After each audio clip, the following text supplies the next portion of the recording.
Iniciamos, iniciamos entonces así la clase del día de hoy. En la clase,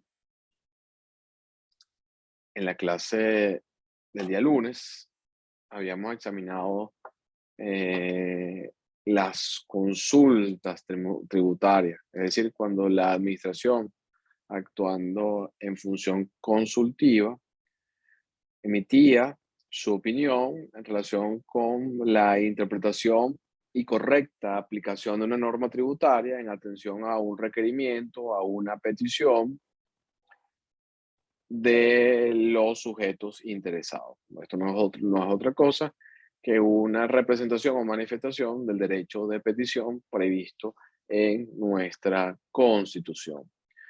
Vimos que esta consulta tenía como presupuesto para su tramitación y procedencia que el peticionario tuviese un interés personal y directo, se versara sobre la aplicación de las normas tributarias y hubiese una explicación detallada de los hechos.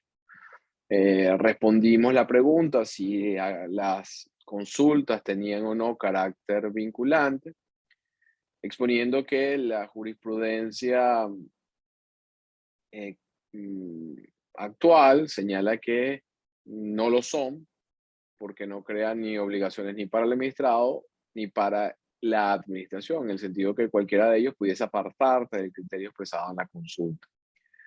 Sin embargo, desde una perspectiva dogmática, eh, nosotros consideramos que las consultas deberían tener ese carácter, atendiendo al principio de certeza y confianza legítima, con el ánimo que el contribuyente no incurra en errores y con el ánimo de evitar situaciones de desigualdades jurídicas respecto de otros contribuyentes que no conocen el contenido de esa opinión de la administración tributaria y pudiesen estar en situaciones idénticas.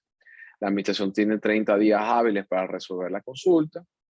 Si no emitiera su pronunciamiento dentro de este lapso, no pudiese aplicarse sanción en caso de que em,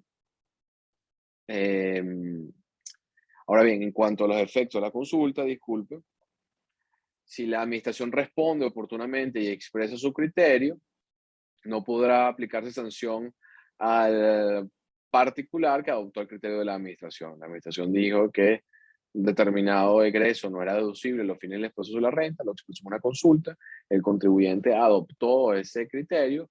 Luego, si la administración, tomando en cuenta que, como hemos hecho antes, las consultas no tienen carácter vinculante, desconoce, se aparta de dicho criterio, eh, no podrá imponerse entonces sanción al contribuyente que hubiese adoptado el criterio de la administración tributaria expresado en la consulta.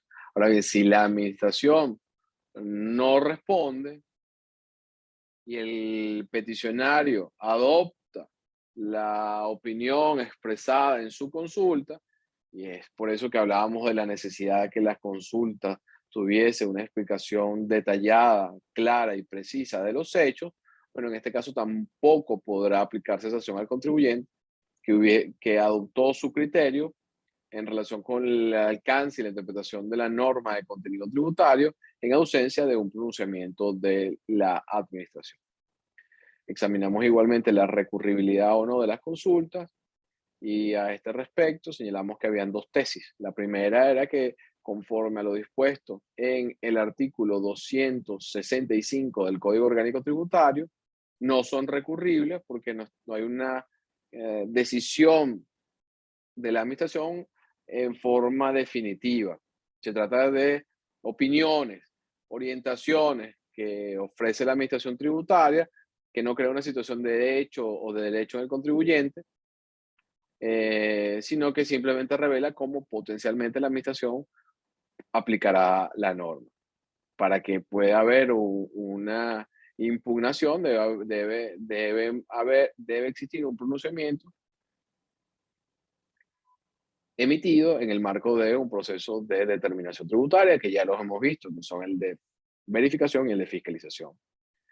Por otra parte, habíamos conversado que otra tesis, que incluso tiene respaldo jurisprudencial, que dice si son recurribles, en el sentido de que ningún acto administrativo escapa de la universidad de control eh, por parte de los tribunales.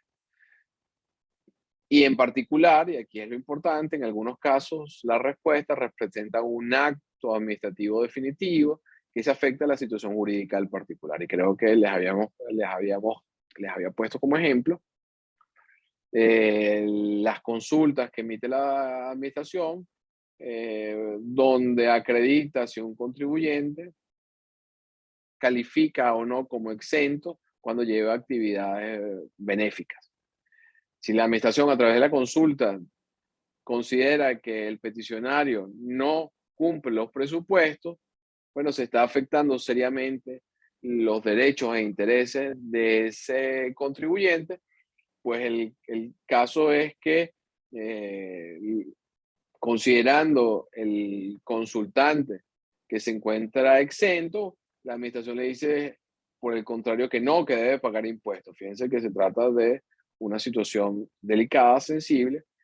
eh, si nosotros nos atuviésemos al artículo 265 del Código Orgánico Tributario, ese pronunciamiento respecto a la calificación de entidad exenta o no del impuesto sobre la renta no sería recurrible. Sin embargo, este es el tipo de casos que la jurisprudencia contencioso tributaria ha estimado que pueden ser objeto de control a través de su impugnación en los tribunales contenciosos tributarios. Y aquí habíamos concluido la clase del día lunes.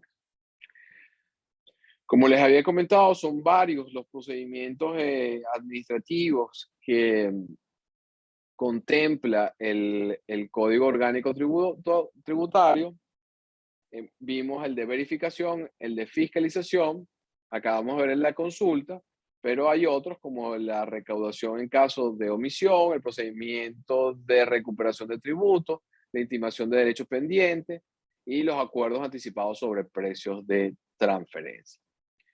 Eh, Quizás por su interés y relevancia, nosotros vamos a concluir este tema número 12 hablando específicamente de dos procedimientos. Uno, el vinculado a la repetición de pago y el otro vinculado a la recuperación de tributos.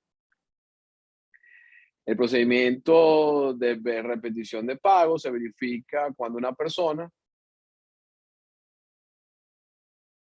paga al sujeto activo una cantidad de dinero a título de tributo y por distintos motivos no resulta legalmente adeudada.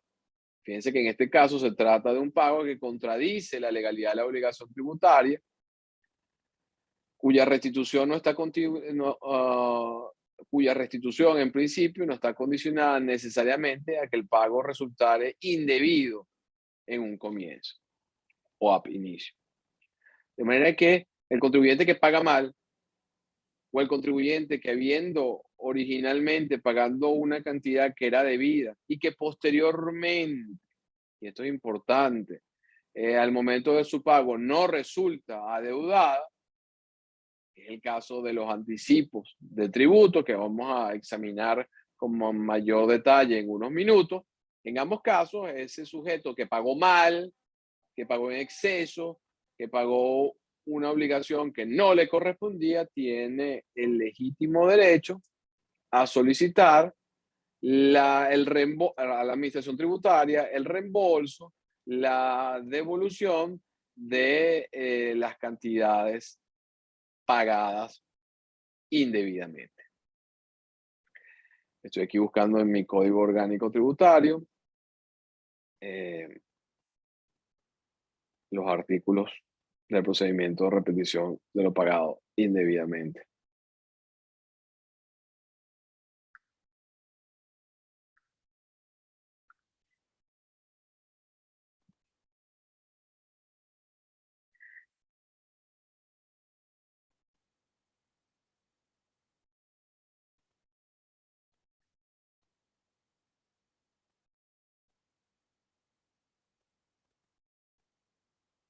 El procedimiento de repetición de pago o de lo pagado indebidamente se encuentra previsto en los artículos 205 y siguientes del Código Orgánico Tributario. El fundamento de la repetición de lo pagado indebidamente se encuentra en el Código Civil y en el principio de el enriquecimiento sin causa. Establece el artículo 1178 del Código Civil que todo pago supone una deuda. Lo que ha sido pagado sin deberse está sujeto entonces a repetición. Esta acción de repetición supone restablecer el equilibrio patrimonial roto entre dos sujetos de derecho, el enriquecido y el empobrecido por el pago indebido. Y al principio, el fundamento próximo de la repetición de lo pagado indebidamente se encuentra en el principio de legalidad. Fíjense que el principio de legalidad no nos ha abandonado nunca a lo largo de este programa. ¿Por qué el principio de legalidad? Bueno, porque debe existir forzosamente, necesariamente, una identidad entre el pago realizado y la norma que autoriza su cobro.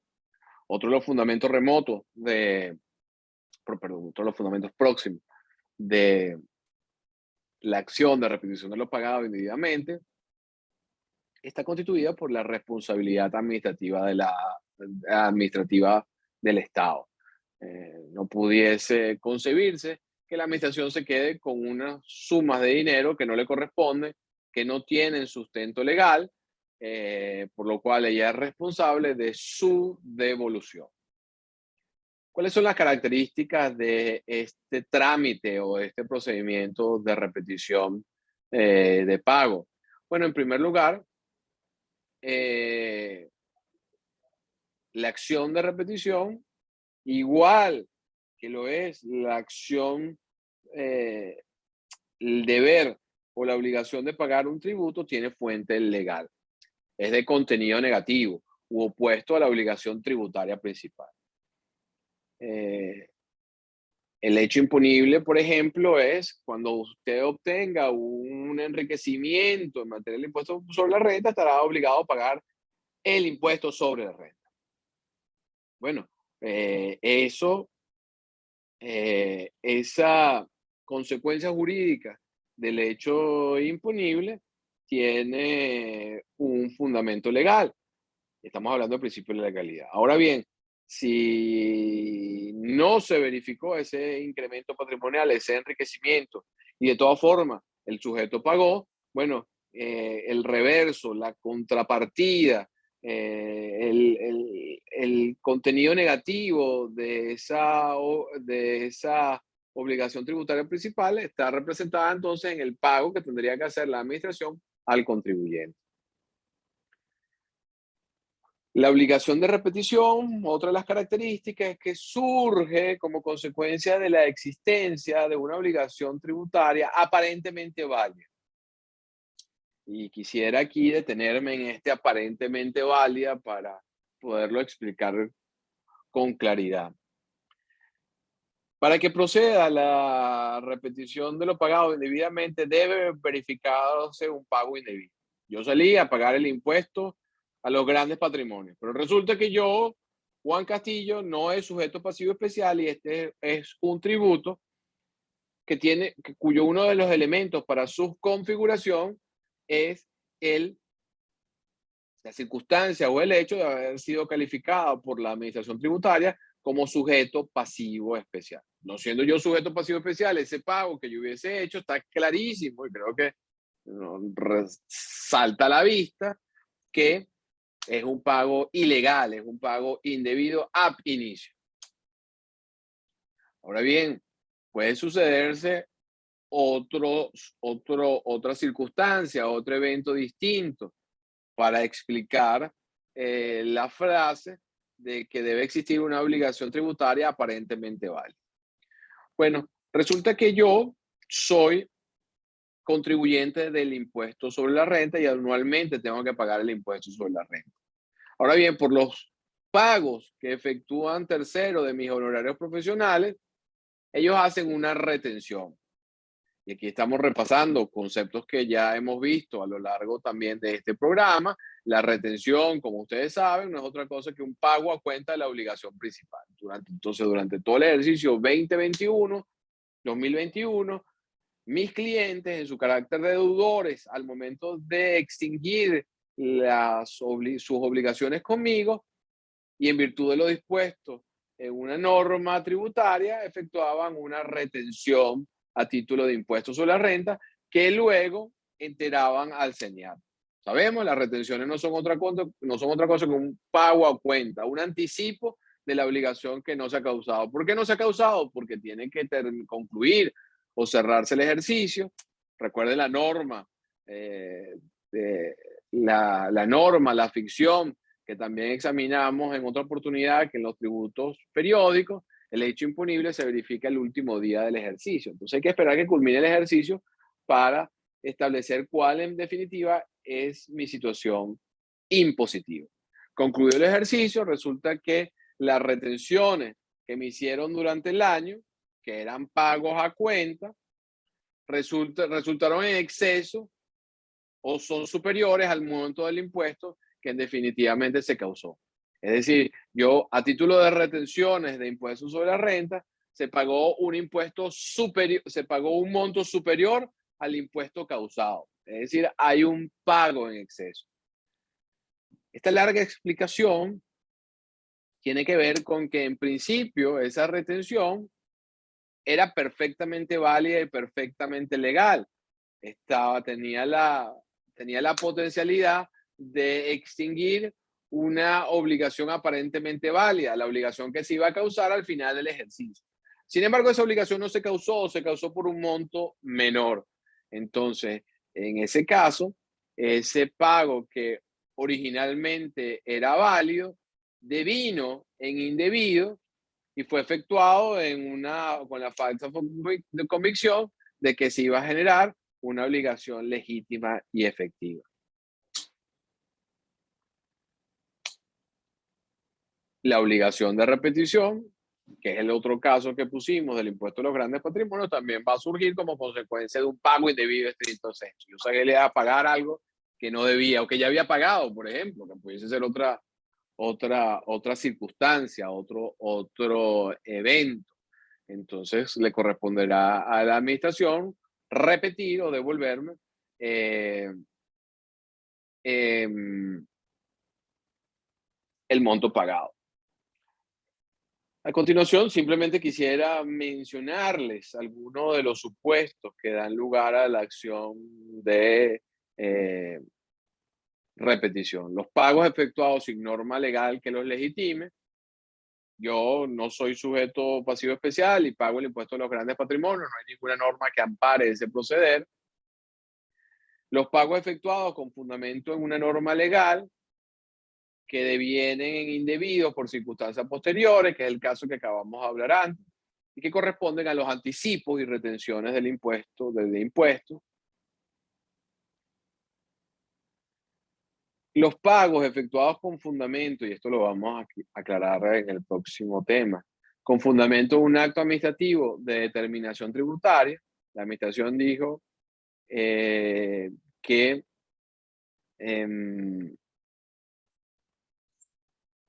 que mi declaración del 2021 estaba mala y que yo tenía que pagar 100 más. Yo recurro a esa actuación administrativa, pero no a esa impugnación, como veremos en el tema que viene, no suspende los efectos del acto. De manera que, aunque yo hubiese recurrido, yo estoy obligado a pagar esos 100 que la administración ha determinado, se causaron y no los pagué. Posteriormente, al final de la controversia, la sala político-administrativa confirma declara con lugar el recurso y deja sin efecto la actuación fiscal. Si yo ya pagué esos 100 porque porque la interposición de recursos no suspende sus efectos, bueno, ese pago que yo había efectuado con ocasión a ese reparo va a ser objeto de repetición. Un supuesto menos probable, pero posible, es los pagos efectuados con un fundamento en una norma inconstitucional, perdón, los pagos efectuados con fundamento en una norma cuya inconstitucionalidad hubiese sido declarada por la sala la sala constitucional del Tribunal Supremo de Justicia con posterioridad al ingreso del importe tributario. Yo pagué un impuesto, el impuesto a las grandes transacciones financieras o el impuesto por los pagos en divisa, y posteriormente la administración tributaria considera inconstitucional esa norma. Bueno, al declarar inconstitucional esa norma, ese pago efectuado, porque lo que implica no es que la norma es inconstitucional a partir del momento en que se ha declarado eh, tal situación por la sala constitucional, es que siempre fue inconstitucional, con lo cual el pago efectuado devino en ilegal. Y luego, otras circunstancias son pagos efectuados con ocasión de autoliquidaciones tributarias afectadas de errores materiales o de hecho. Imagínense, por ejemplo, que al momento de declarar la obligación, en vez de ingresar los montos respectivos, tomando en cuenta los efectos de la última reconversión monetaria, el operador al momento de cargar la declaración expresa esos montos eh, con la denominación previa a la reconversión, lo cual implica indicar un monto mucho mayor del real. En ese caso, esa autodeterminación está afectada de un error. Ese error generó un pago indebido. Ese pago indebido está sujeto a repetición. Entonces, el nacimiento de la obligación de la administración tributaria de repetir se verifica con el simple eh, em, ingreso indebido de esa cantidad de dinero.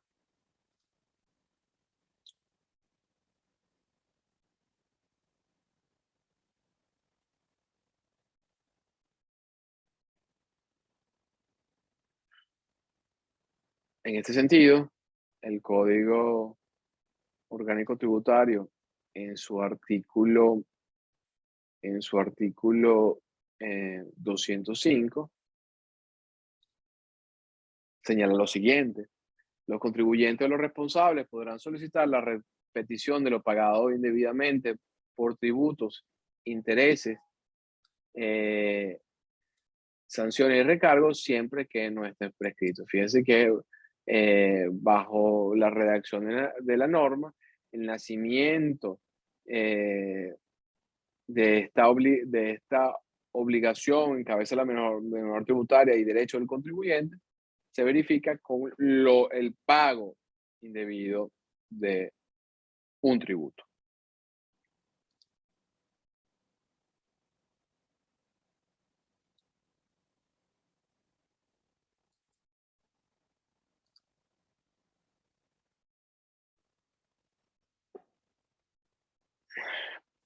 Es importante que les comente que además de que se verifique este ingreso o este pago individuo, la satisfacción del crédito de los particular requiere que la administración o requiere un reconocimiento previo de la administración del hecho generador de la obligación de repetir. En palabras llanas, no basta que yo pague de más, pague atendiendo a una norma que estaba derogada en función de una declaración con errores materiales. Si bien surge el derecho en cabeza del peticionario, la administración debe reconocer mediante un acto administrativo formal ese, ese derecho del particular. En cuanto a la oportunidad para em, presentar la solicitud de repetición, no existe un lapso legal específico, sino que el derecho del particular para exigir el reembolso está sujeto al lapso general de prescripción de las obligaciones tributarias que también vimos en unas clases anteriores.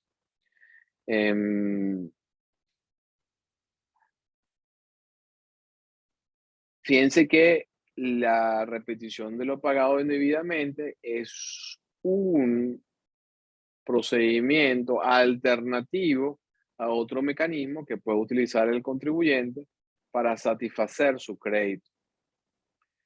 Que es la compensación tributaria. Entonces siempre nos preguntamos, bueno, si yo puedo compensar, ¿por qué voy a acudir al procedimiento de repetición de lo pagado indebidamente? Bueno, porque algunas veces los supuestos de hecho de la repetición son mucho más complejos. Requieren un reconocimiento de la administración tributaria. Por eso es que en algunas ocasiones este procedimiento, la compensación tributaria no resulta posible, porque si, es, para que lo vean más claro, por ejemplo, en materia del impuesto sobre la renta, es fácil compensar las retenciones practicadas en exceso porque están reflejadas en el portal de CENIAT. El CENIAT sabe cuáles fueron las retenciones que yo sufrí durante un ejercicio y si no tengo un impuesto a pagar, bueno, esas retenciones constituyen un crédito, es un pago indebido, pero yo puedo cederla para que puedo compensarla con otros tributos del mismo sujeto activo, puedo cederlo para que otro las compense.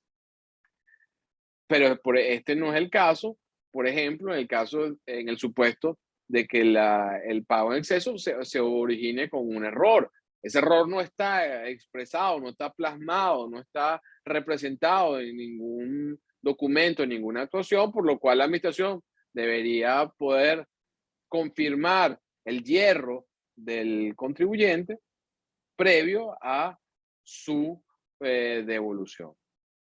En la práctica, para hacer un poco ponerlos en contexto lo que sucede en realidad, este procedimiento de repetición de lo pagado indebidamente es prácticamente letra muerta. Letra muerta en el sentido de que los contribuyentes en pocas ocasiones acuden a este procedimiento por la sencilla razón de que la administración no da respuesta oportuna. Eh, eh, con lo cual, si no da respuesta oportuna, si la falta de pronunciamiento lo que genera son unos intereses moratorios que generan, no son intereses reales y efectivos, es decir, está muy por debajo de la inflación, no hay expectativas favorables de que la administración finalmente se pronuncie, muchos contribuyentes consideran que es una pérdida de tiempo y esfuerzo acudir a un procedimiento de repetición de lo pagado de lo indebidamente. Finalmente, tenemos el procedimiento de recuperación de tributos que está previsto o contemplado en los artículos 211 y siguientes del Código Orgánico Tributario.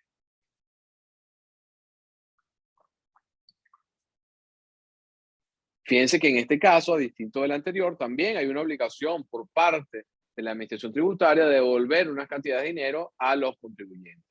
Pero en este caso, el hecho generador es un pago legalmente efectuado por el sujeto pasivo. Recuérdense que en la repetición es un pago indebido. Hice un pago que no debía, no me correspondía, hice un mal pago. O hice un pago que originalmente era legal, pero luego devino en ilegal. El caso de las retenciones y anticipos. En el caso de la recuperación de los tributos, el escenario es otro, es completamente distinto. ¿Cuál es ese un escenario? Bueno, aquí hay un pago legítimo, legal, que no es contradictorio su procedencia. Sin embargo, el derecho al reintegro de estas cantidades obedece a razones de política económica o fiscal. Creo que se acuerdan algunos de los procedimientos de recuperación de tributos que vimos en su oportunidad cuando hablamos de los beneficios fiscales. De manera que la recuperación de tributos no se fundamenta en la ilegalidad del pago, sino en el hecho generador previsto en una norma que autoriza el reembolso cuando se verifiquen determinadas circunstancias que están definidas por la propia ley. Algunos de los procedimientos que, algunos de los supuestos que dan lugar a la recuperación de tributos, tenemos el caso del drawback, que fue el que analizamos en su oportunidad. Se admite la devolución de los impuestos de importación que hubiera pagado el importador cuando al adquirir mercancía o mercancía o componentes extranjeros, luego los incorpora en un proceso productivo en Venezuela y procede a exportar esa mercancía transformada y convertida en otro bien. En este caso, para que el producto fabricado así en Venezuela resulte más competitivo a nivel internacional, la legislación autoriza la devolución de los impuestos de importación en el caso de aquellas mercancías que hubiesen sido reexportadas luego de un proceso de transformación en el país. Esto es el denominado drawback en materia aduanera. Fíjense que en este caso lo que se pretende es fomentar la producción local, fomentar la exportación de bienes y por eso se acuerda esta reintegro o esta devolución o esta recuperación de los tributos. En materia del impuesto al valor agregado, igualmente tenemos la devolución de los créditos fiscales que el contribuyente, recuerden el mecanismo del IVA, de débitos y créditos fiscales, los créditos fiscales que se hubiesen generado con ocasión a la actividad exportadora. ¿Por qué? Bueno, muy sencillo, porque si ustedes recuerdan cómo funciona el IVA, que no es otra cosa que imputarle a los débitos fiscales por venta los créditos fiscales soportados en la adquisición y bienes y servicios. Un exportador, por ejemplo, al momento de exportar su mercancía, de venderla a un comprador en el extranjero, no puede esa operación de esa venta-exportación está grabada con una alícuota cero, que implica a la no causación del impuesto. De manera que un exportador no tiene débitos fiscales asociados a su operación que pueda compensar con todas las compras en que ha incurrido y respecto a las cuales ha pagado el IVA. Entonces, fíjense que se genera una distorsión. Hay compras, es decir, el exportador ha pagado el impuesto, pero no tiene cómo recuperarlo. ¿Por qué? Porque el destinatario de la venta es una persona que no va a pagar el IVA, de acuerdo a lo dispuesto en la propia ley del impuesto al valor agregado. Entonces, ¿qué permite la ley del IVA? Bueno, recuperar esos créditos fiscales cuando el destino de la venta o del servicio sea de exportación. Igual, lo propio sucede con la recuperación de los créditos fiscales soportados en la etapa preparativa. Imagínense una compañía que está en etapa preparativa, no ha emitido todavía su primera facturación, pero tiene que pagar materiales, equipos, equipos, bienes, servicios.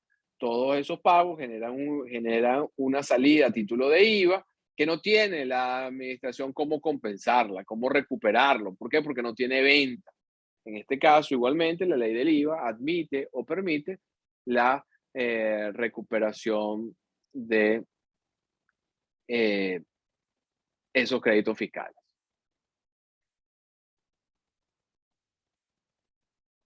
Vale destacar que el procedimiento de recuperación de tributos, un segundo, por favor.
Disculpe. Tenía que tener una llamada. Bueno, les estaba comentando que el procedimiento de recuperación previsto en el COD tiene un carácter supletorio, en el sentido de que aplica en caso que las leyes de contenido tributario no establezcan un procedimiento especial para ello, o en el caso que cuando existe un procedimiento existan vacíos legales. De manera que, por ejemplo, en el caso de la recuperación de los créditos fiscales en materia de IVA, ya sea por exportación o cuando se cuente en etapa preoperativa, hay que, la propia ley del IVA establece la ley del IVA y unos reglamentos en materia de recuperación de tributo establece el procedimiento. De manera que será aquel el que se va a aplicar en forma principal y solo supletoriamente en el código en el caso de que haya que establecer hay algún vacío legal. Bueno, me queda un último trámite o procedimiento, que es el de las notificaciones, que lo vamos a ver la semana que viene, conjuntamente con el inicio o el arranque del tema número 13, que tiene que ver con los recursos contenciosos tributarios. Entonces, si tienen alguna duda o algún comentario para cerrar la clase del día de hoy. No, profe, yo sí escribí 2 preguntas, pero ya me la respondió que si la norma establecía algún procedimiento para que el sujeto pasivo pues recuperara o solicitara el reembolso, que ya lo respondió.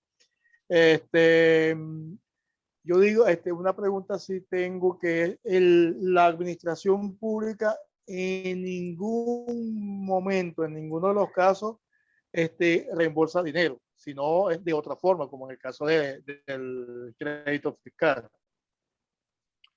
Buena pregunta. Pero nunca el sujeto pasivo va a recuperar el dinero como tal. ¿Sí? Bueno, en realidad, Siempre hay un mecanismo diferente a eso. Pues. Se recupera de otra forma. En la práctica, cuando había, como te digo, este procedimiento, la administración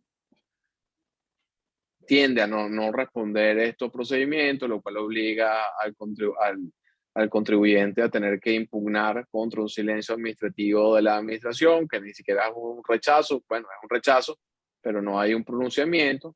El tema está en que la administración pudiese devolver dinero, pero en la práctica, en el pasado, lo que hacía era acordaba la devolución y emitía lo que se llamaba certificados de reintegro tributario, los denominados CERT, que eran unos títulos desmaterializados que pudiese el contribuyente salir a negociar en el mercado o cederlos a otro a cambio de un precio. Pero técnica pudiese tanto devolverte dinero, cosa que no lo hace en la práctica por otras muchas razones, pero nada obsta, no hay ninguna prohibición al respecto. Pero en la práctica, estos procedimientos de repetición o incluso de recuperación se extinguía mediante la entrega de un certificado que acreditaba un derecho de crédito contra la administración por el saldo, por el monto de la repetición o la recuperación. Exacto. Bueno, y en el caso de crédito fiscal, profe, disculpe, en el caso de crédito fiscal, el sujeto pasivo en algunos casos puede no recuperar totalmente el crédito fiscal. Claro, precisamente para eso está el procedimiento de recuperación, donde la administración va a ver, bueno, pero es que no todos los créditos fiscales estuvieron asociados a la venta de exportación, por ejemplo. Entonces tú no tienes derecho a recuperar el 100%, tienes derecho a recuperar el 20, el 30, el 40%. Precisamente por eso es la existencia de los procesos de recuperación, para acreditar el derecho del peticionario, del solicitante de la recuperación. Ok. Bueno, profe, gracias. De nada, para servirle. Bueno, nos vemos la semana que viene. Ok, profe, hasta luego, porque esté bien. Igual.